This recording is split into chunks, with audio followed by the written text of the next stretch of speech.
Assalamualaikum warahmatullahi wabarakatuh. Halo semua, perkenalkan saya Zahra Syahda Anandita.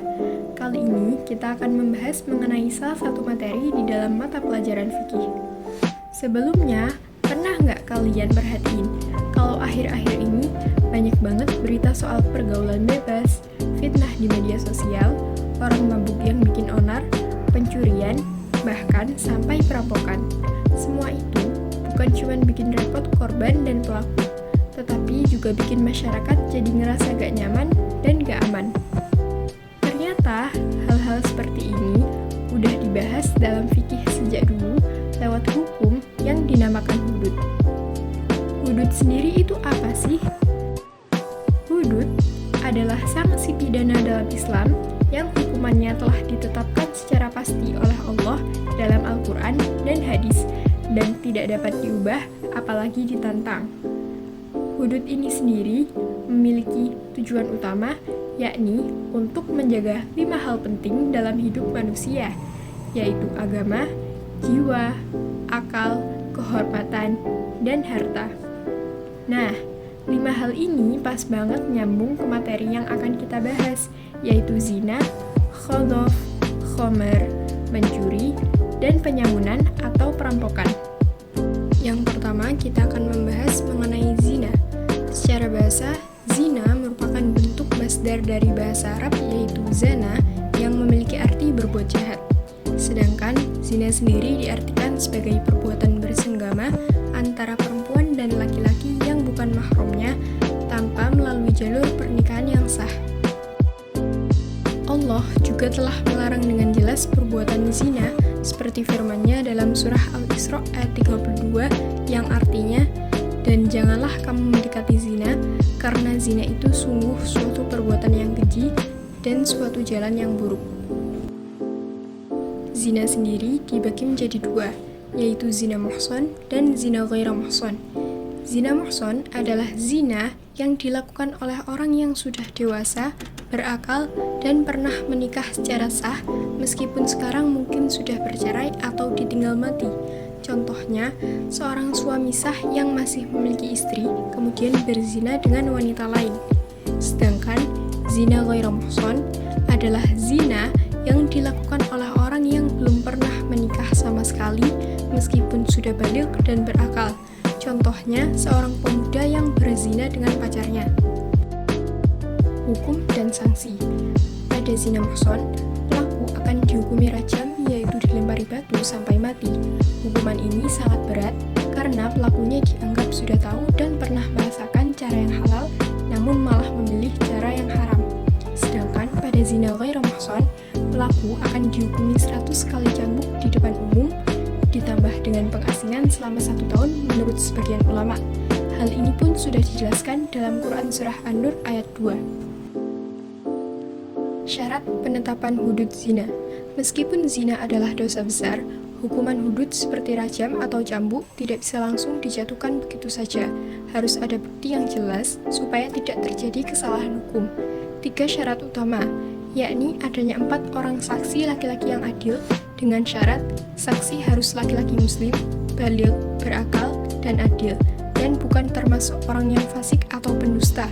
Mereka harus melihat dengan mata kepala mereka sendiri terjadinya hubungan tersebut dengan jelas, dan jika saksi kurang dari 4, maka tidak dianggap sah. Yang kedua, pengakuan pelaku itu sendiri. Pelaku zina bisa dihukum jika mengaku sendiri sebanyak 4 kali dengan sadar dan tanpa ada paksaan. Jika dia menarik kembali pengakuannya, maka hudud tidak ditegakkan. Dan yang ketiga, tidak ada syubhat atau keraguan. Jadi hudud ini tidak boleh ditegakkan jika ada hal yang menimbulkan keraguan atau alasan yang bisa membatalkan. Hikmah pelarangan zina dan hukumannya. Yang pertama, menjaga kehormatan. Zina dapat merusak harga diri dan nama baik, dan jika dibiarkan, orang bisa seenaknya menuduh atau merusak nama baik orang lain. Yang kedua, menjaga keturunan. Zina bisa menyebabkan anak lahir tanpa nasab yang jelas. Dengan adanya larangan zina, garis keturunan akan tetap terjaga. Yang ketiga, menjaga masyarakat. Zina dapat merusak tatanan sosial, seperti timbul penyakit menular, perceraian, anak terlantar, bahkan pergaulan bebas. Yang keempat, menjaga jiwa dan akal. Karena zina sering disertai perbuatan seperti mabuk dan kekerasan. Larangan zina ini bertujuan untuk menjaga manusia agar tetap waras dan sehat. Dan yang terakhir, untuk memberi efek jera. Jadi, hudud bukan hanya menghukum pelaku, tapi juga jadi peringatan agar orang lain tidak berani untuk mendekati zina. Yang kedua, kita akan membahas mengenai qadhaf. Secara bahasa, qadhaf berarti melempar, menuduh, atau menyatakan sesuatu yang buruk. Secara istilah, qadhaf adalah menuduh seorang muslim atau muslimah yang terjaga kehormatannya telah melakukan zina tanpa adanya bukti dan saksi yang jelas. Dalil tentang larangan qadhaf ini telah dijelaskan dalam Quran Surah An-Nur ayat 4 yang artinya, dan orang-orang yang menuduh wanita-wanita yang terjaga kehormatannya berzina, kemudian mereka tidak mendatangkan 4 orang saksi, maka deralah mereka 80 kali dera, dan janganlah kamu terima kesaksian mereka untuk selamanya, dan mereka itulah orang-orang fasik. Hukum dan sanksi hudud qadhaf. Menuduh orang lain melakukan zina tanpa bukti adalah perbuatan haram dan termasuk dosa besar karena merusak kehormatan orang lain. Sanksi hudud qadhaf ini 80 kali dera atau cambuk bagi yang menuduh zina tanpa bukti, kesaksiannya tidak diterima selamanya, dan dicap sebagai fasik sampai ia bertaubat, sesuai yang telah dijelaskan dalam Quran Surah An-Nur ayat 4. Syarat qadhaf. Seseorang disebut melakukan qadhaf jika terpenuhi beberapa syarat. Yang pertama, tuduhan zina disampaikan secara jelas. Yang kedua, orang yang dituduh memenuhi syarat muhsan atau muhsanah, yaitu muslim, merdeka, baligh, berakal, dan terjaga kehormatannya. Yang ketiga, tidak mampu mendatangkan 4 orang saksi laki-laki yang adil yang menyaksikan langsung perbuatan zina.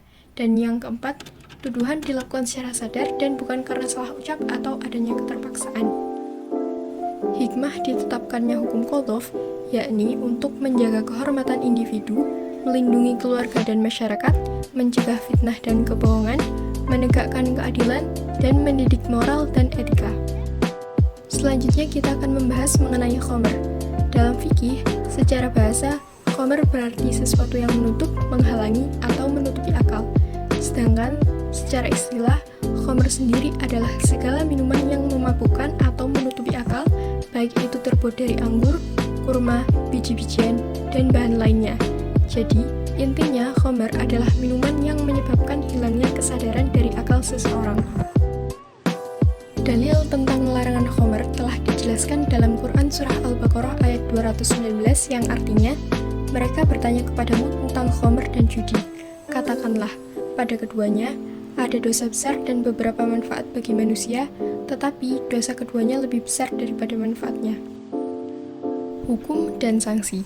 Hukumannya haram mutlak bagi muslim untuk meminum, menjual, membeli, apalagi mengedarkan atau membantu peredaran khamr sesuai yang telah dijelaskan dalam Quran Surah Al-Maidah ayat 90-91.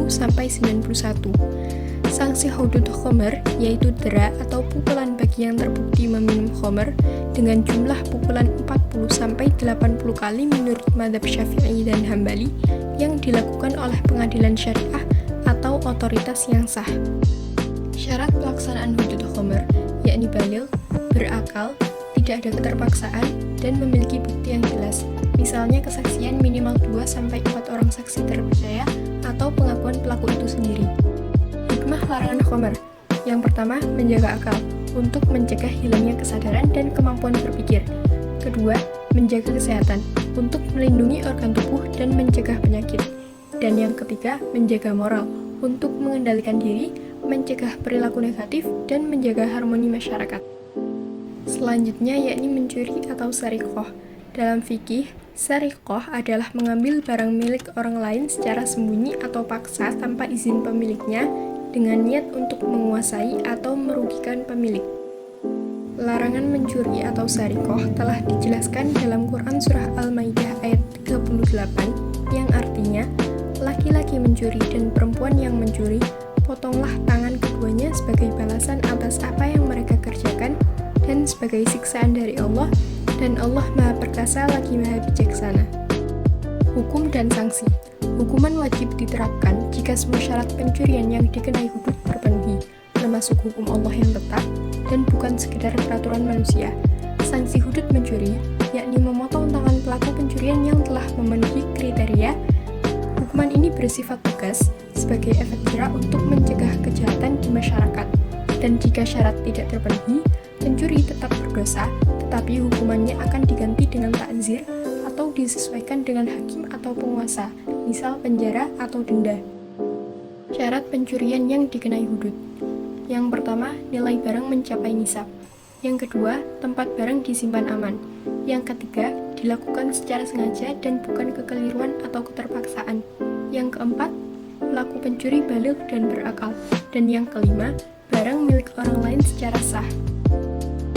Hikmah larangan mencuri untuk menjaga harta masyarakat, mencegah kejahatan berulang, menegakkan keadilan, mendidik moral masyarakat, dan menjaga keamanan dan ketertiban sosial. Dan yang terakhir, yakni hirabah. Secara bahasa, hirabah berarti teror, kekerasan, atau kekejaman di jalan. Hirabah merupakan tindakan kejahatan terhadap keamanan umum seperti perampokan, pembunuhan, atau tindakan yang membuat masyarakat merasa takut atau dirugikan. Dalil hirabah ini telah dijelaskan dalam Quran Surah Al-Maidah ayat 33 yang artinya, balasan bagi orang-orang yang memerangi Allah dan Rasul-Nya serta membuat kerusakan di bumi hanyalah dibunuh, disalib, dipotong tangan dan kaki mereka secara silang, atau diasingkan dari tempat kediamannya. Yang demikian itu merupakan kehinaan bagi mereka di dunia dan di akhirat kelak. Mereka mendapat azab yang sangat berat. Bentuk tindakan hirabah. Yang pertama, membunuh. Hirabah bisa berupa tindakan mencabut nyawa orang lain dengan sengaja, apalagi dilakukan di jalan atau untuk membuat orang ketakutan. Yang kedua, merampas harta dengan cara kekerasan atau merampok di jalan. Berbeda dengan pencurian biasa karena dilakukan dengan ancaman, intimidasi, bahkan senjata. Dan yang ketiga, menakut-nakuti masyarakat, termasuk mengancam, menyandera, atau menciptakan rasa takut di kalangan masyarakat. Walaupun tidak sampai membunuh atau mengambil harta, jika menimbulkan keresahan umum, ini sudah masuk dalam kategori hirabah. Hukum dan sanksi. Dalam syariat Islam, tindakan hirabah termasuk ke dalam golongan dosa besar. Hukuman yang ditetapkan pun sangat berat. Tujuannya adalah untuk menimbulkan efek jera, melindungi masyarakat dari kerusakan, serta menjaga keamanan umum, nyawa, dan harta manusia. Hukuman hirabah berbeda-beda sesuai dengan tingkat kejahatan yang dilakukan, seperti membunuh dan merampok orang, merampok harta tapi tidak membunuh, dan menimbulkan teror tanpa membunuh atau merampok besar. Hikmah hudud hirabah, yakni untuk menjaga keamanan masyarakat, memberikan efek jera, melindungi hak individu, menegakkan keadilan, dan mencegah kerusakan sosial. Jadi, kesimpulannya, hudud itu hukum Allah yang ditetapkan untuk menjaga agama, jiwa, akal, harta, dan keturunan. Zina, qadhaf, khamr, mencuri, dan hirabah merupakan dosa besar dengan hukuman yang tegas yang fungsinya sebagai perlindungan, pencegahan, serta pendidikan moral. Tujuan utama hudud bukan sekedar menghukum, tetapi juga menjaga kehormatan, menegakkan keadilan, dan mewujudkan masyarakat yang aman dan bermartabat.